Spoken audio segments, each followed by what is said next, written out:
Coucou tout le monde, on se retrouve aujourd'hui pour une nouvelle vidéo qui va être une nouvelle catégorie de vidéos qui va s'appeler à savoir. Donc ça peut être sur n'importe quel sujet, bon en rapport avec les chevaux bien sûr, mais ça peut être par exemple à savoir faire quelque chose, que ce soit à pied, à cheval, sur les soins ou quoi que ce soit. Donc aujourd'hui pour la première vidéo dans cette catégorie, ça va être à savoir la détente, en gros comment faire une détente en concours, donc comment la réussir parce que ce n'est pas les mêmes détentes que l'on fait en cours. Et donc voilà, bon après je dis bien ce qui est pour moi parce que chaque club est différent, mais moi vu que je fais des concours dans tout le Calvados, à peu près tous les clubs, enfin tous les cavaliers qui montent avec moi font exactement la même détente, donc voilà. Donc je vais arrêter de blablater et on va commencer tout de suite. Alors en premier, ce que je peux vous conseiller, c'est de beaucoup marcher avant d'aller à la détente, parce que bon, pas dans tous les clubs c'est comme ça, mais dans la plupart on peut rentrer qu'à 10 dans la carrière, donc il faut attendre son numéro, mais ne vous dites pas, n'attendez pas devant la carrière en attendant qu'on vous appelle à l'arrêt. Marchez comme ça, marchez pas mal de fois, même que ça soit reine longue, sans essayer de mettre le cheval bas, rond, tout ce que vous voulez. Comme ça au moins vous, quand vous irez dans la carrière de détente, vous n'aurez plus qu'à commencer à trotter, vu que les détentes en concours sont relativement courtes parce qu'il n'y a pas beaucoup de temps. Enfin moi je parle en CSO, en dressage ça n'a pas grand chose à voir là-dedans, mais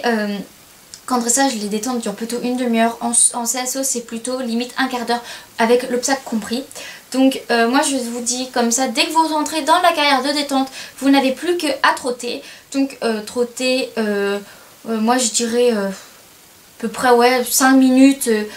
avec les deux mains comprises, donc avec beaucoup de transitions, parce que plus vous ferez de transitions, plus vous occuperez votre cheval, plus il sera attentif, il sera à l'écoute dans vos jambes, voilà. Bon après je sais que dans certaines carrières de détente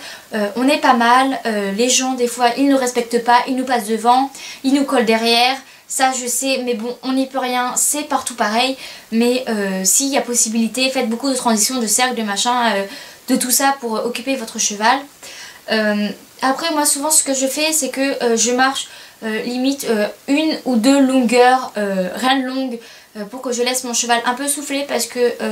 on a trotté on va dire sans s'arrêter, si je veux dire, avec un peu de transition quand même.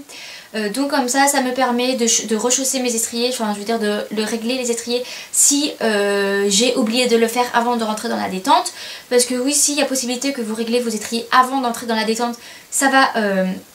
vous permettre d'avoir plus de temps à la détente. Donc comme ça je ressangle pour pouvoir galoper sans que ma selle tourne. Après je galope même pas un tour de carrière à chaque main, ça ne sert à rien de beaucoup galoper, surtout si vous avez un cheval un peu comme Mikado, je vous dirais, qui a tendance à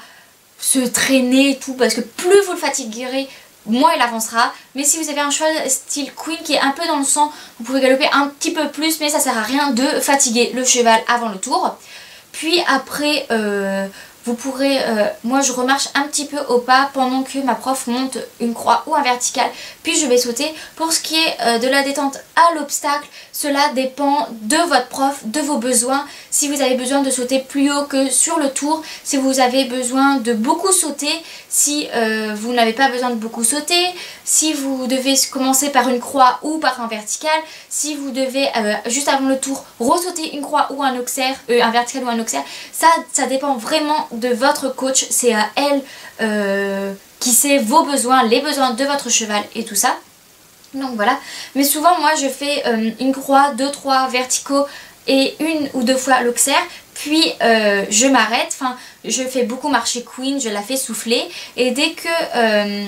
la personne à l'entrée de paddock me dit qu'il me reste plus que 2 chevaux, là je vais ressauter une fois le vertical ou l'auxerre, ça dépend ce que j'ai le moins réussi pendant la détente et ce que mon cheval a besoin. Puis hop, je le fais marcher, j'attends que la dame de paddock me demande d'aller devant la piste. Et puis voilà, donc c'est une détente on va dire courte avec beaucoup de pauses quand même pour que mon cheval puisse souffler et qu'il soit pas tout essoufflé en entrant sur la piste, et qui me permet quand même de